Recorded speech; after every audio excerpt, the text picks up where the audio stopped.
Magandang araw po sa inyong lahat, sa ating lahat na ngayon ay tumutunghay at patuloy na pagpalain tayo ng Diyos dahil sa patuloy niyang pagbibigay sa atin ng linggo. Pwede natin siyang papurihan sa pamamagitan ng awiting kaninang ginawa natin at atin po siyang papurihan at parangalan at atin po siyang i-worship ngayong araw na ito. Yung pagsamba po ay napakahalaga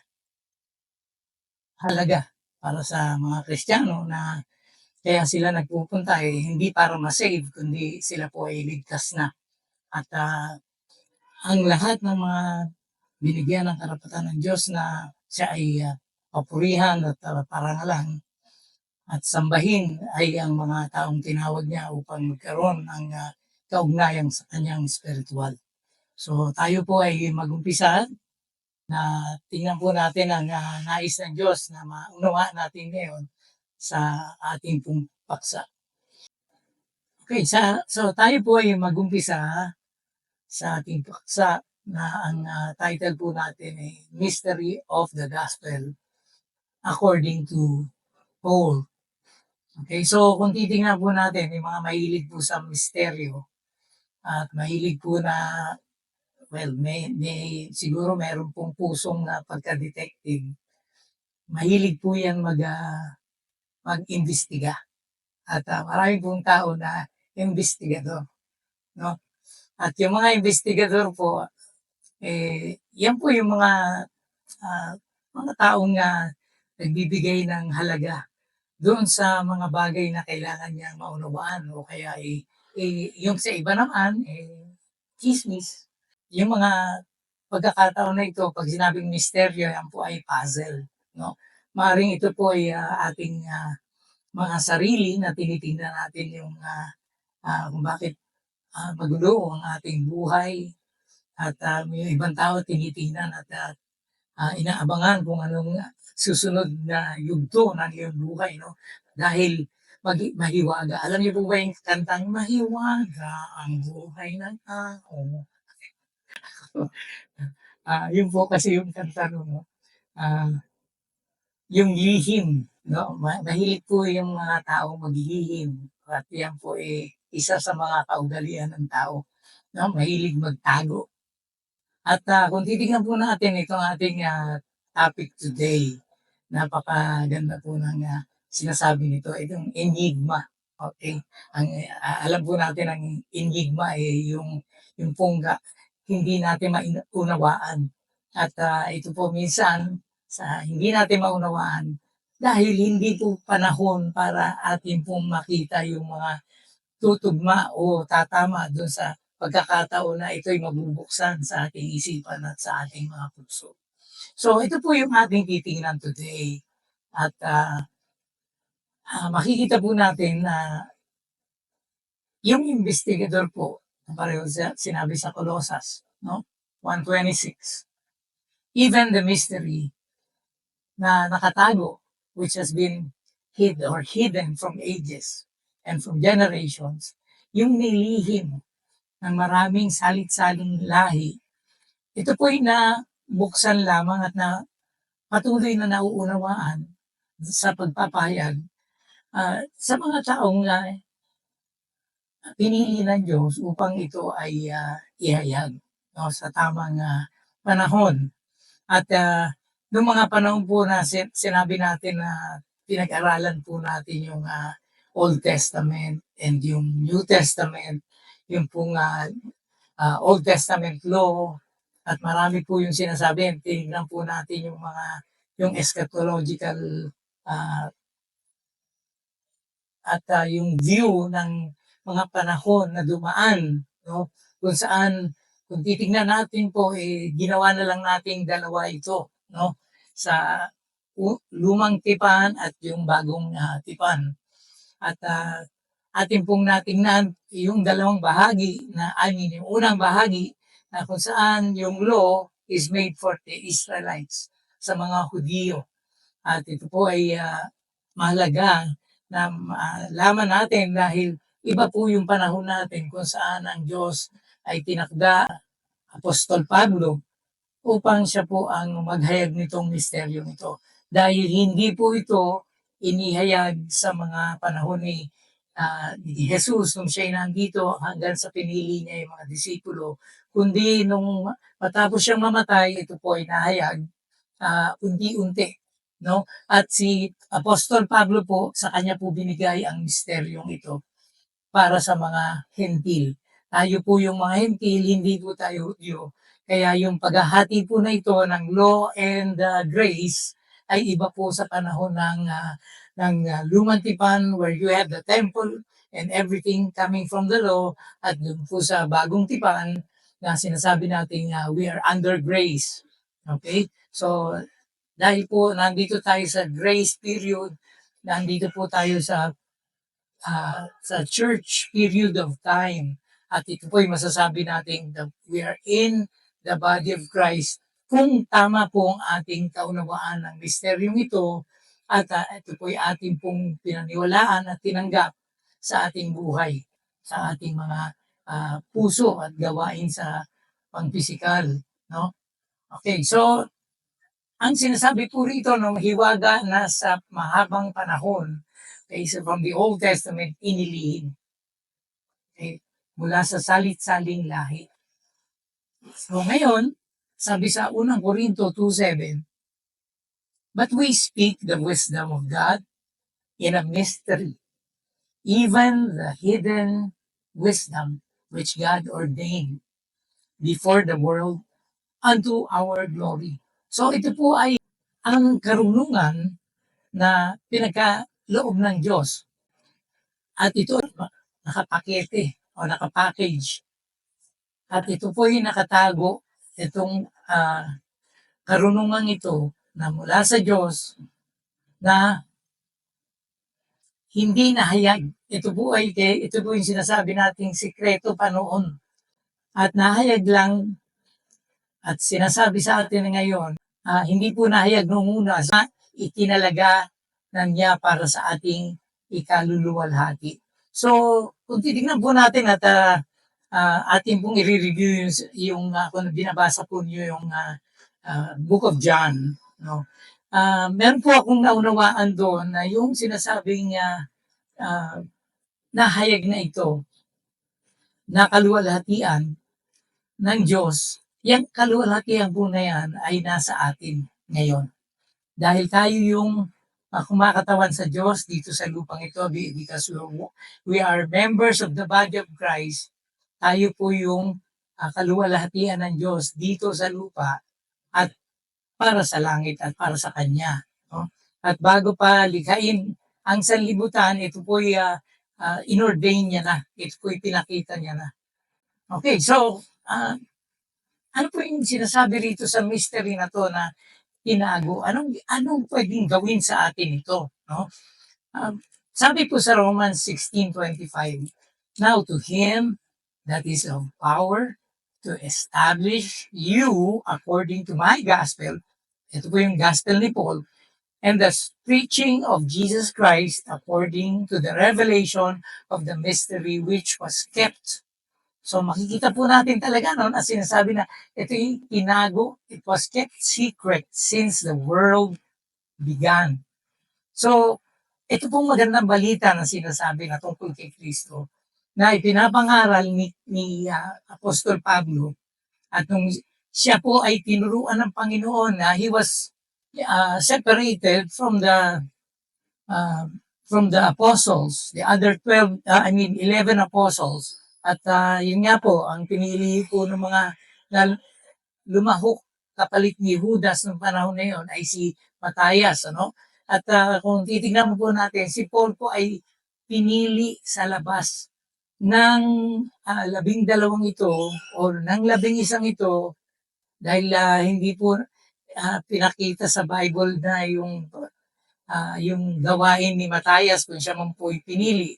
At ang makikita po natin ay si Pablo po yung inatasan ng Diyos na ihiwalay sa mga Hudyo para tayo po ay magkamit ng kaligtasan at magandang balita tungkol kay Jesu Kristo at doon sa kaligtasan na ipinapangaral na sinabi niya na ito po ay hiwagang nalihim sa loob po ng mahabang panahon. Now, sa Romans 16:26 na kasunod, ang sabi po, subalit sa utos ng walang hanggang Diyos ay nahayag ngayon sa lahat ng bansa. So, ito po'y kapahayagan sa pamamagitan ng mga isinulat ng mga propeta. Okay? Upang ang lahat ay sumampalataya at sumunod sa Kanya. Okay. So, sa pamamagitan po ng faith, yung obedience po ay mangyayari dahil ito po ay pinakita na o hinihayag na. Okay? Ng ating walang hanggang Diyos. Now, sa Ephesians 3 hanggang 6 po. Okay? How that by revelation He made known unto me the mystery. So, kay Pablo po ipinahayag o hinihayag ng Diyos ang misteryong ito. At ang sabi po rito na sa Tagalog ko po babasahin tulad ng naisulat po na ipinahayag sa akin ng Diyos ang kanyang hiwaga. At habang binabasa ninyo ito, malalaman nyo kung ano ang pagkaunawa ko sa hiwaga tungkol kay Kristo. Ito hindi pinaalam sa mga tao ng mga nakaraang panahon. Ngunit inihayag ngayon ng Diyos sa pamamagitan ng Espiritu sa kanyang mga banal na apostol at mga propeta. At ito ang lihim sa pamamagitan ng magandang balita, ang mga hentil ay may bahagi rin sa mga pagpapala ng Diyos. So tayo po ay nabilang na. Okay? Tulad ng mga Hudiyo, kabilang din sila sa iisang katawan at may bahagi sa pangako ng Diyos dahil kay Kristo Jesus. So maliwanag po yan, ano po? Tayo ay kabahagi. At yung mga Hudiyo po na naniwala doon sa death ni Jesus, burial and resurrection, sila po yung may bahagi rin at pumasok sa katawan ni Kristo. At dito po natin makikita yung ating unti-unting pagpunta dito sa church, no? Sa church age upang malaman natin ito magandang balita upang tayo po ay maligtas sa galit ng Diyos na darating dito sa mundong ito. Okay, so sabi po sa Ephesians 3:7, no? Sa kagandahang loob ng Diyos, ako'y ginawa niyang lingkod. Okay, so ang tumawag kay Apostol Pablo ay ang Diyos mismo upang ipangaral ang magandang balita. Ang tungkuling ito ay binigay niya sa akin sa pamamagitan ng kanyang kapangyarihan. So with power, no, coming from the Lord, because siya po hiniwalay ng Diyos dun sa 12 disciples, no? At bakit po siya hiniwalay? Dahil ang Lord mismo nagturo sa kanya ng hiwagang ito. At ito ay sinare niya kila Peter later on, after 3 years po siyang hiniwalay ng Panginoon, if I'm not mistaken. Ako ang pinakahamak, sabi niya, sa lahat ng mga pinili ng Diyos, gayon may minarapat niyang ipagkaloob sa akin ang natatanging karapatan na ito. So, makikita nyo yung karapatan na binigay ng Diyos sa kanya. And this is powerful and a powerful message kasi ito po'y galing mula sa Panginoon. No? Ang mangaral ng magandang balita sa mga hentil tungkol sa di masukat na kayamanan ni Kristo.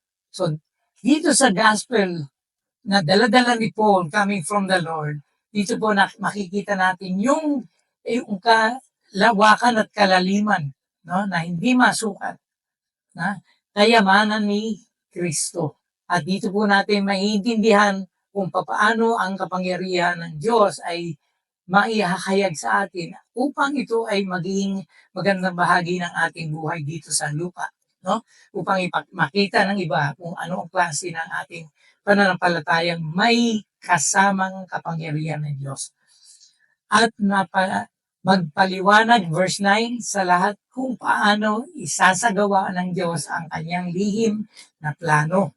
Sa mga nakaraang panahon ay inilihim ito ng Diyos na lumikha ng lahat ng bagay. So from the past, from the time past, hindi po ito nahayag sa mga Hudyo dahil because they are blind. And most of them are looking at their religion, their faith, no? And hindi po nila nakita yung panahon ay ginagawa ng Diyos para ipahayag sa kanila sa pamamagitan ni Kristo nung time na yun, nabubuhay siya, para makita nila ang gawa ng Diyos na noon ay dumarating na at naihahayag na sa kanila. Ngunit sila po dahil sila'y bulag, hindi po nila makita ito. So, ginawa niya ito upang sa pamamagitan ng iglesia.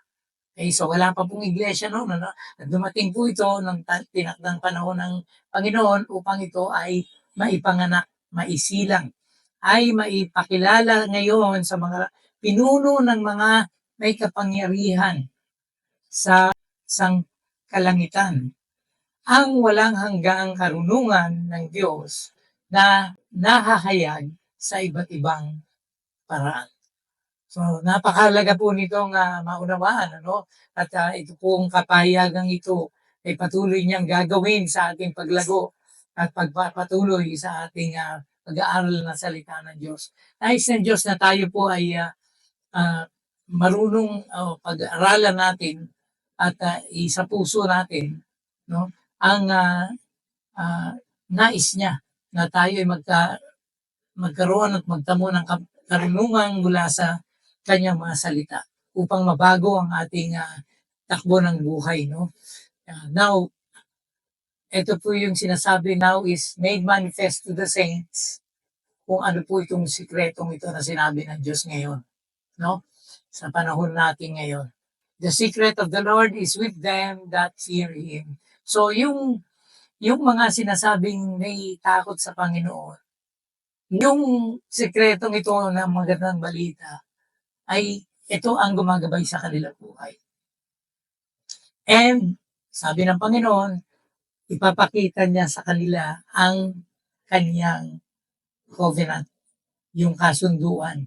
Yung kasunduan po nito ay ibang klase po dahil ito po ay hindi pang physical kundi ito ay magmumula sa spiritual upang mangyari yung pang physical na nais ng Diyos na gawin natin dito sa buhay na ito, dito sa lupa.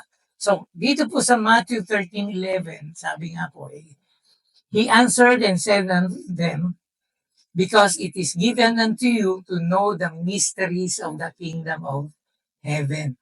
Okay, iba naman po yung sinasabi dito, yung kingdom of heaven po is yung baligtad po, no?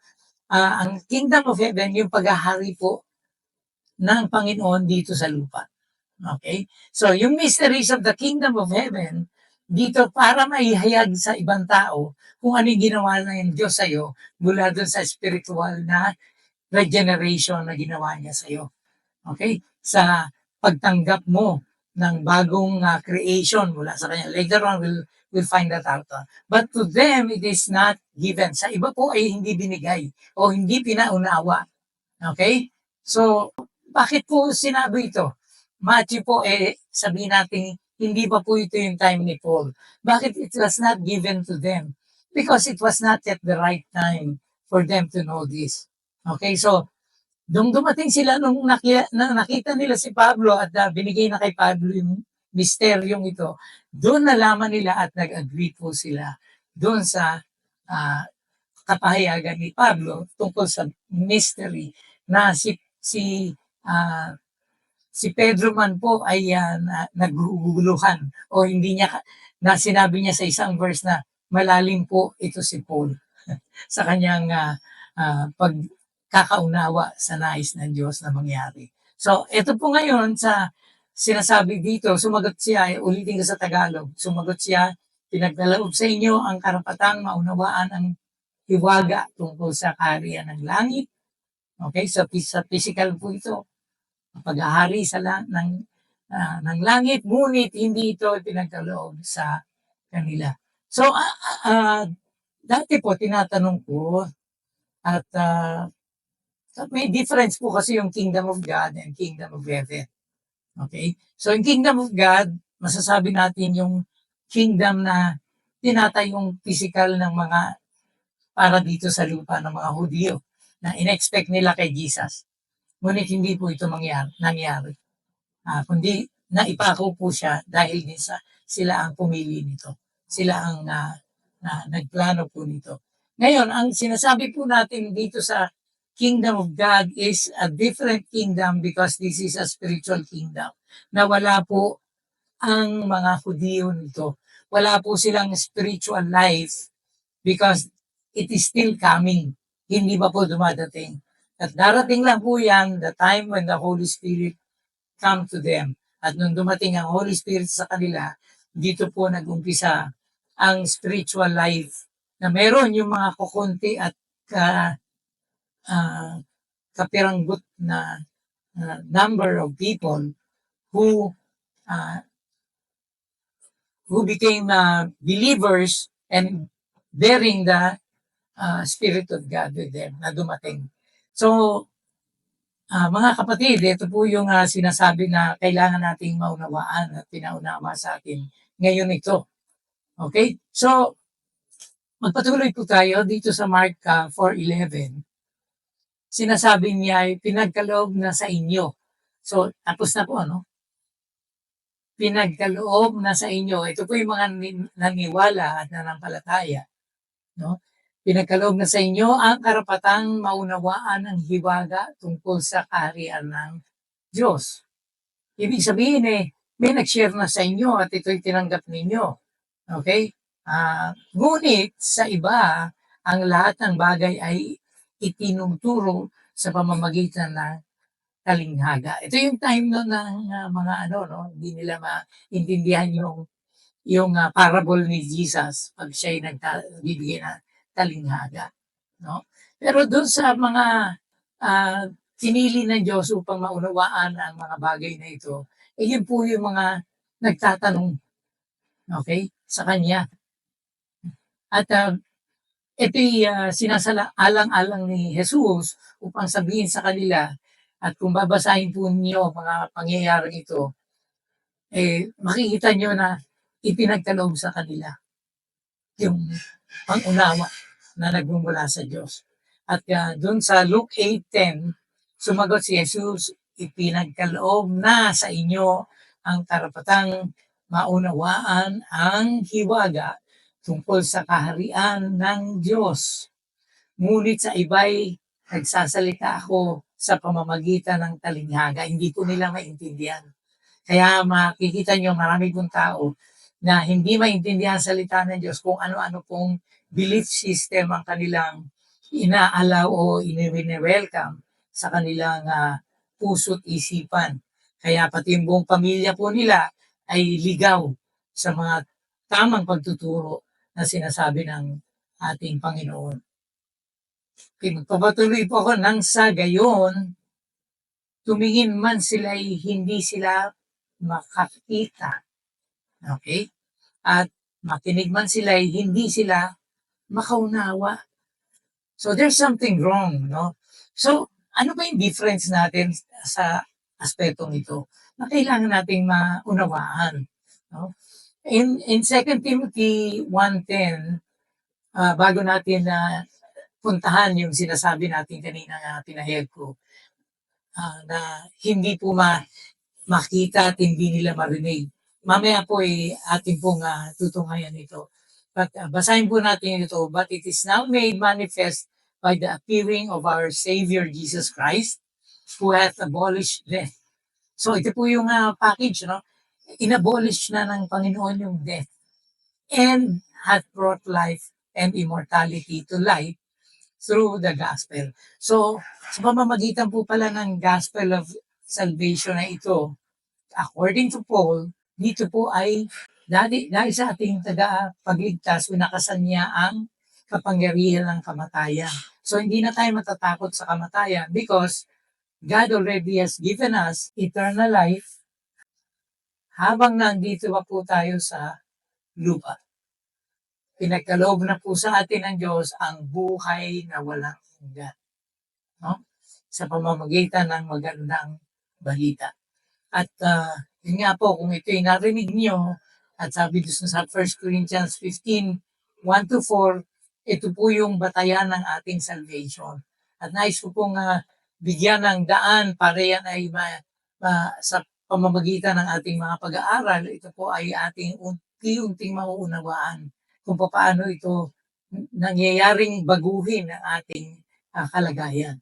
So sa Colossus 1:27, to whom God would make known what is the riches of the glory of this mystery among the Gentiles, which is Christ in you, the hope of glory. So, ngayon, alam natin na at batid natin na si Kristo ay nasa ating buhay. Sapagkat tinanggap natin ang magandang balitang ito. So, paano po ba natin na tinatanggap ang magandang balita? Paano? Yung iba po sinasabi nila ay binubuksan po nila yung puso nila. Binubuksan po nila yung para sila ma-save, ano? Sa yung unang bahagi ng salvation. Kailangan pumasok ka sa kaharian ng Diyos, no? Na spiritual. Tandaan po nyo, hindi po physical yung paghaharing ito ng Diyos. Dahil kung siya'y papasok sa iyo, paano siya papasok? Unang-una sa lahat, ang Diyos ang nagbibigay ng bagong puso. Nag-create po ang Diyos dahil creator siya. So, hiwaga po ito dahil spiritual po ang ating pinag-uusapan. At kung titingnan po natin paano pong mangyayari ang mga bagay na ito na tayo ay sasabihin natin si Kristo ay nasa atin. Okay, ito po yan. Pakinggan niyo pong maigi. Sabi po sa Roma 10:17, ang pananampalataya ay bunga ng pakikinig. Faith comes from hearing. So, narinig mo yung salita ng Diyos. And when you hear God's words, no, ito'y pwedeng buksan ng Diyos ang iyong puso.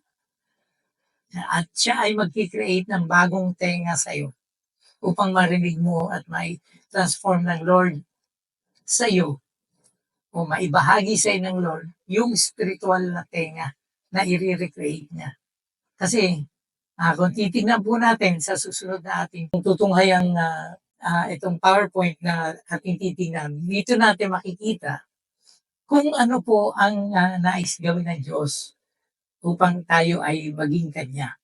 Okay? So, nais ko pong basahin muna ito, no?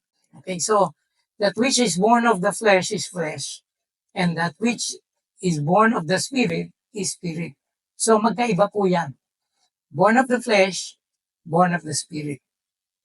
Okay, so, kung ikaw pinanganak sa flesh, you're flesh. And which is born of the Spirit is spirit. Hindi po pwede magkasama yan, parang tubig at langis. So, marvel not that I said unto thee, you must be born again. Okay, so we're talking about spiritual birth. The wind bloweth where it listeth, and thou hearest the sound whereof, but cannot tell whence it cometh, and whither it goeth. So is everyone that is born of the Spirit. So ano po ibig sabihin nito? So, ang born again po sinasabi ng time na sinabi ni Jesus yan sa iisang tao, si Nicodemo, na ito po ay ni-record. This is what will transpire when God will enter your life. Okay? Sa pamamagitan ng breath of life. Okay? Spiritual. So, ito po yung sinasabi. So, they that are in the flesh cannot please God. Kasi po, ito po yung laman natin na hindi po pwedeng ma-please ang Diyos. And mapiplease lang po ang Diyos kung meron po tayong relasyon sa Kanyang spiritual upang sabihin sa atin kung ano ang nais na i-create ng Diyos na gawin natin dito sa buhay na ito. Upang ito pong buhay na ito ay maging kalugod-lugod sa Kanya. So this is the only time when we will have that, the pleasure that God will have for your life. No? Na siya po ay malulugod sa iyo. So sinasabi nga po rito that flesh has absolutely no power at all to save an individual or to keep one saved.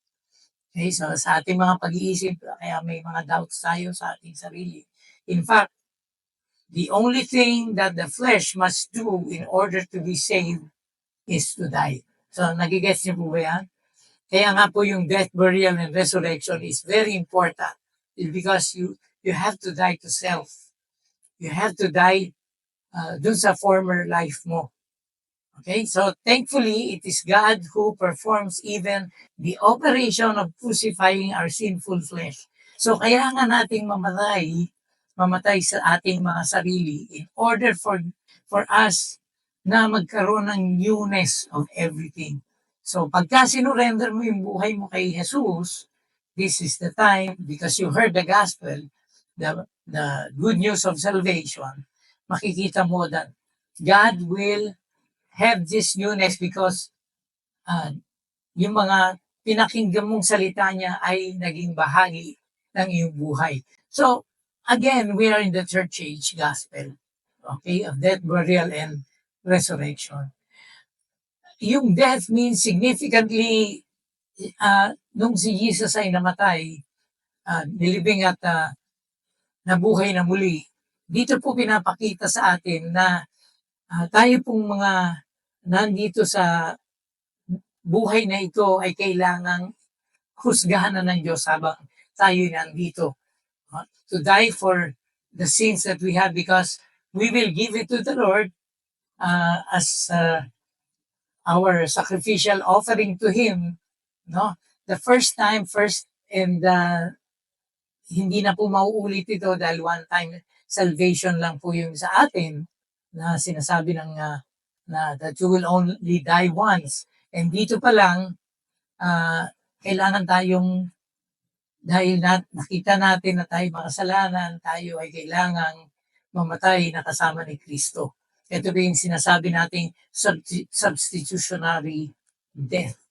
So yung ating pong kamatayan dahil sa kasalanan ay yung pagbibigay natin sa Panginoon ng ating mga kasalanan upang ito po ay mailibing, no? Nakasama niya at ito ay nailibing kasama niya at nung siya ay na-resurrect, ito po yung pagkabuhay na muli ng isang individual sa bagong direksyon ng kanyang buhay. Dahil yung death ni Jesus Christ, the blood sacrifice of Jesus will cover all your sins. Kaya nga, it's as if makikita po natin yung free salvation. Believe, to have faith, 1 Corinthians 15, 1-4, death, burial, and resurrection plus nothing. This is the free salvation we have. We are accepting the free gift of God by grace alone. Faith alone, in Christ alone. Andito po yung mga verses sa ilalim o sa baba ng ating makikita.